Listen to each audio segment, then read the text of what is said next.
શરીરમાં જ્યારે ઇન્સ્યુલિન ઓછું પેદા થાય કે વ્યવસ્થિત કામ ન કરે તો ગ્લુકોઝનું પ્રમાણ લોહીમાં વધે છે, જેને ડાયાબિટીસ કહે છે.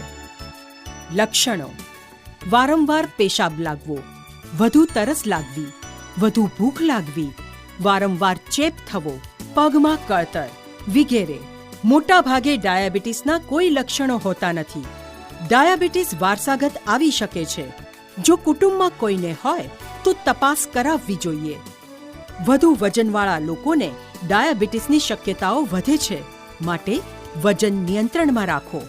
જે લોકોને બિન આરોગ્યપ્રદ ખોરાકની આદતો હોય, તણાવયુક્ત જીવનશૈલી હોય, બેઠાડું જીવન અને કસરતનો અભાવ હોય, તેમને ડાયાબિટીસની શક્યતા વધારે હોય છે. ડાયાબિટીસથી બચવા સ્વાસ્થ્યપૂર્ણ અને સ્વાદપૂર્ણ ખોરાક લેવો, કસરતો કરવી, ચાલવા જવું, જરૂરી પરિશ્રમ કરવો, વ્યસન મુક્ત જીવન જીવવું, ડાયાબિટીસ માટે લોહીની તપાસ કરાવવી, નિયમિત ડોક્ટર પાસે તપાસ કરાવો.